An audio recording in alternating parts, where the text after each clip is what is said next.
Good evening, folks. It's Diamond with the Oppenheimer Ranch Project and Magnetic Reversal News, bringing you a magnetic excursion update Thursday, February 6th, around 9 p.m. Mountain Time, 2025.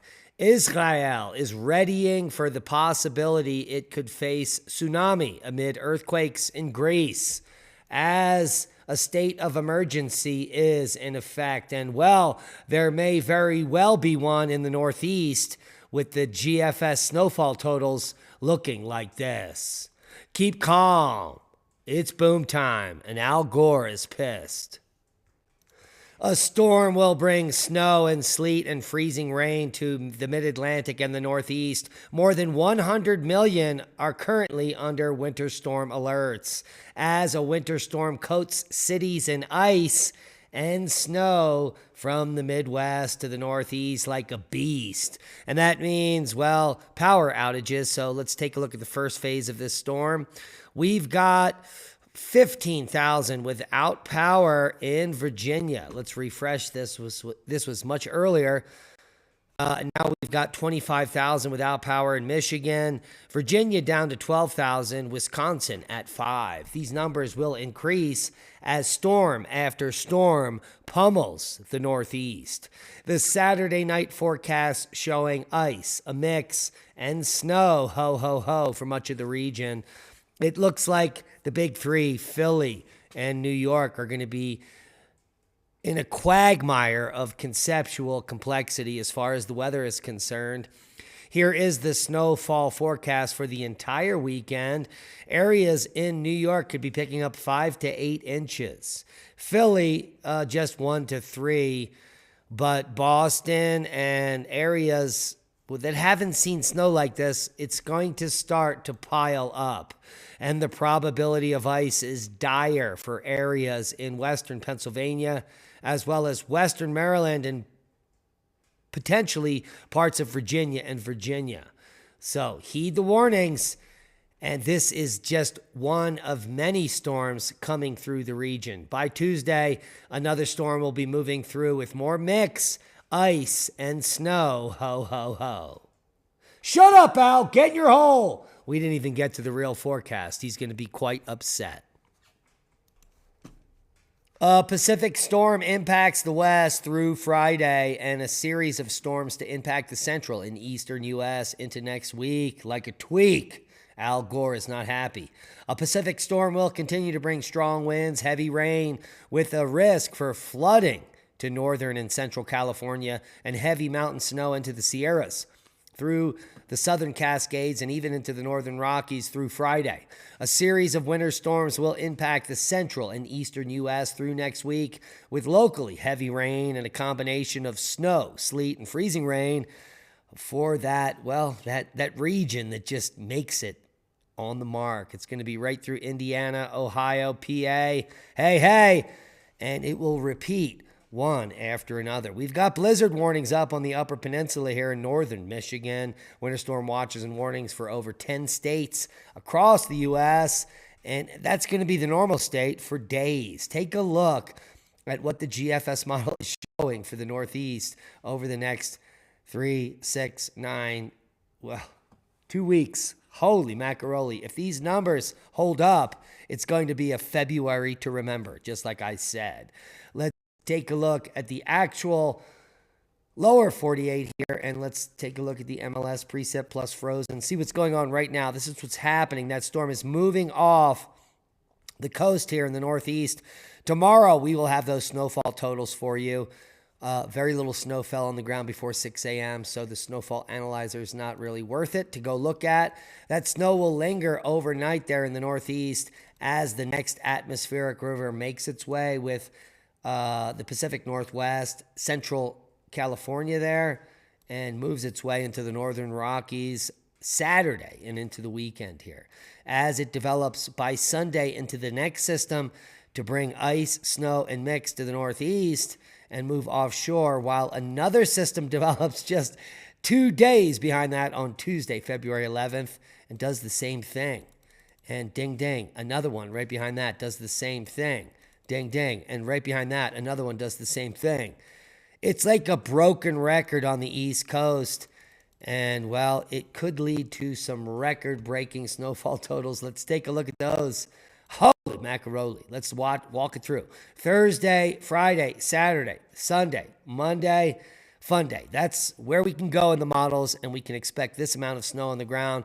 A wide swath of all the Northeast with 6 to 8 inches will be stymieing your weekend activities. In the West, 16 inches for the Sierras, as well as Northern California, and a foot or more for Western Wyoming and parts of Idaho and Northern Colorado as well. Monday, Tuesday, Wednesday, that second system moves through the country, and by midweek, we could be seeing huge totals on the East Coast. Yeah, folks, that's 16 inches of accumulated snow. Ho, ho, ho. And another system behind that, and another one again, and again, and again. Holy macaroni.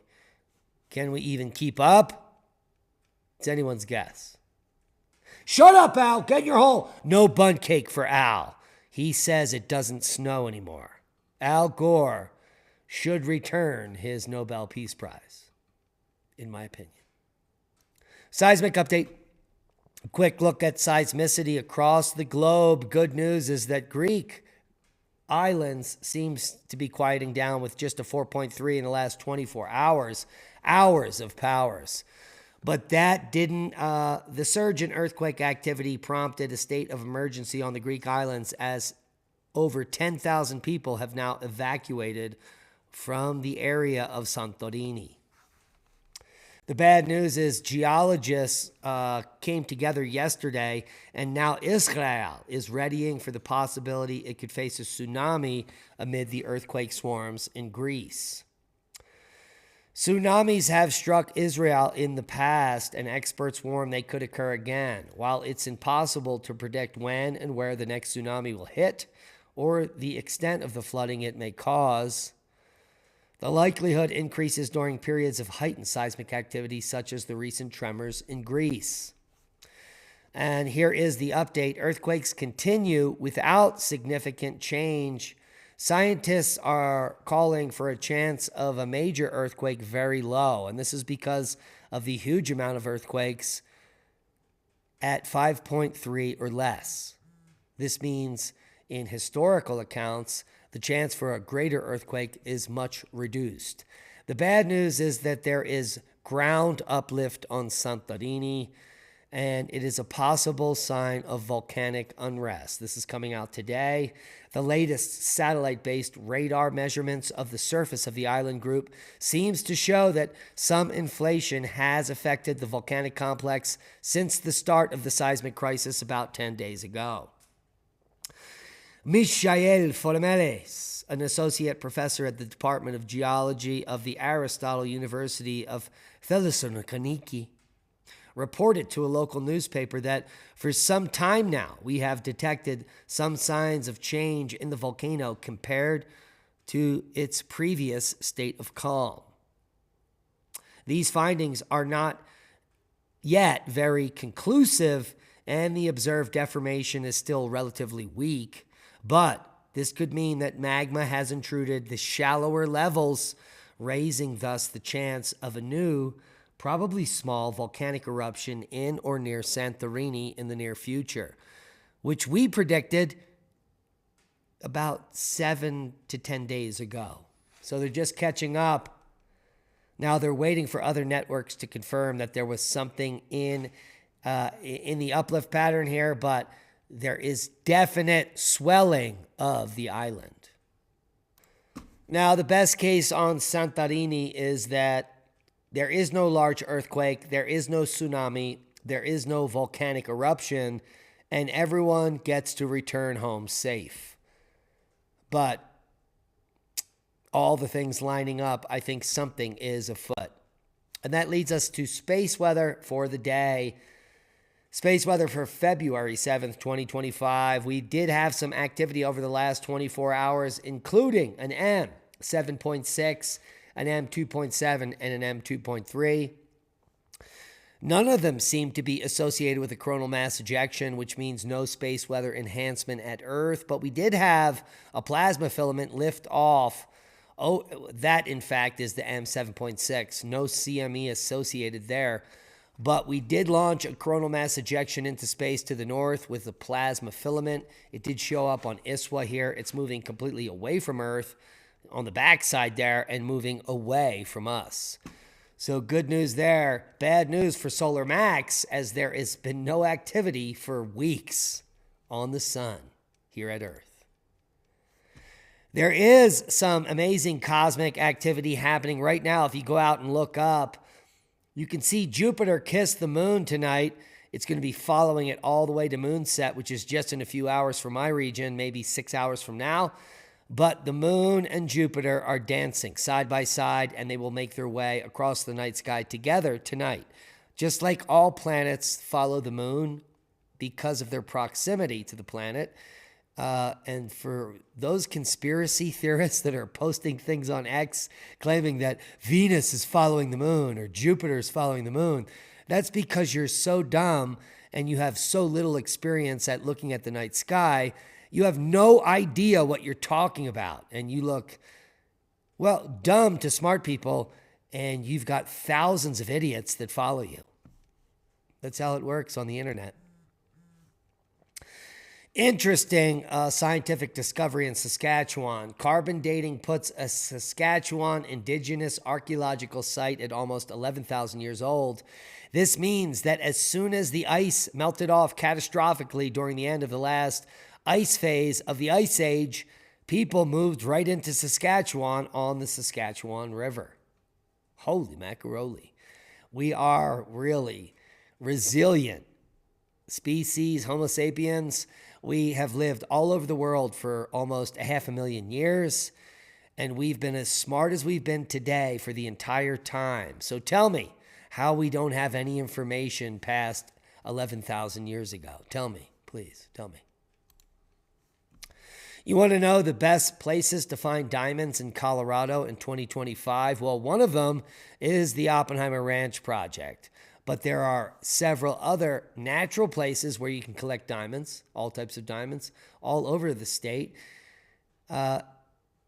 including Yulesburg and Sloan Quarry, Kelsey Lake, George Creek, and the Maxwell Kimberlites, where diamonds were shot from the mantle up into space. How do you like them apples?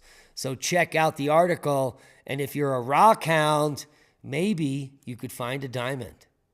Or just meet up with me at the San Luis Valley Seed Exchange in just a few weeks. Guys, we need your support over on Rumble. We are trying to migrate our YouTube channels, Oppenheimer Ranch Project and Magnetic Reversal News, over to Rumble. So please join us for the latest upload today on Magnetic Reversal News on Rumble. The link will be below. Ancient worldwide civilizations confirmed worldwide. Pumapunku, Gobekli Tepe, the desert Southwest, their connection, and we discuss it all with Ransom Godwin from Mountain High Time 420 TV on YouTube. Check it out. And Rex Bear and I will be heading off into the wilderness tomorrow, where cell phones don't exist and humans don't exist either. The Nogales Cliff House is a remote region in northwestern New Mexico, where if you get a flat, you better be prepared to walk for 50 miles. New Mexico has 19 official Pueblo tribes. These groups have existed for hundreds of years, surviving war, disease, and colonization. And prior to the appearance of Europeans here, there were thousands of Pueblo tribes.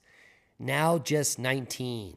And one of the tribes that never made it to meet the Europeans is the tribe that built this cliff house here. And the people were called the Galena people. So we'll go check it out tomorrow. We'll be live streaming and updating during the day as we can. And we'll have an update tomorrow night. So join us for all the fantastic things we'll experience tomorrow.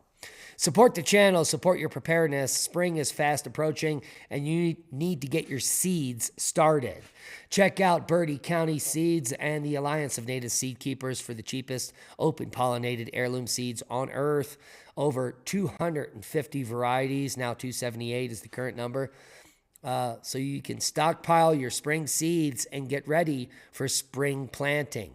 The only way you can grow food, which is no pesticides on earth, is to grow it yourself. All food in the supermarket is covered with fungicides, pesticides, and the like. And well, we just don't need glyphosate in our food stream, do we? The food we eat is what makes us human, and it is our medicine. So grow your own medicine and stay out of the supermarket. And that's a boom to knowledge. Please share the video.